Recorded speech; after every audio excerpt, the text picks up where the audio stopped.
Today, Rob and Kate from Filoli's horticulture team are going to show us how to work the antique fruit press. First, of course, they have to pick the apples that are going to be pressed. As summer winds to a close, our staff harvests the fruit from the gentleman's orchard and the family orchard in the garden. With more than 500 trees, the job takes many hands. We use the fruit from the orchards to create beautiful displays, donate to local food banks, and make fruit butter and cider.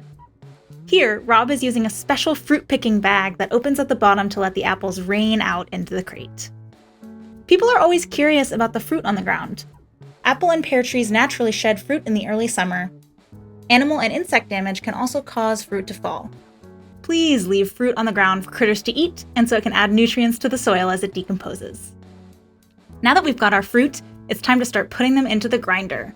We use a mix of different types of apples for our cider, not one specific variety, to balance the flavor.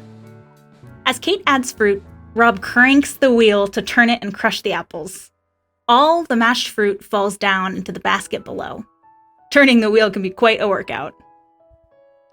Once they've got enough for a first round, they make sure that everything is inside this mesh bag and move the basket underneath the actual presser. Kate places the wood block over the apples in their mesh bag and screws the presser down until it starts to squeeze juice out of the apples. Look closely, and you'll see the juice starting to drip out at the bottom. Look at all the cider they're making.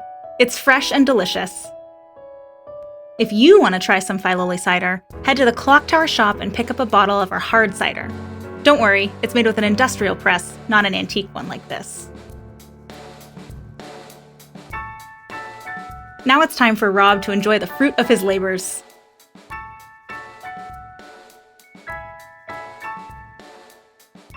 What does he think? Looks like a seal of approval. Thanks for watching.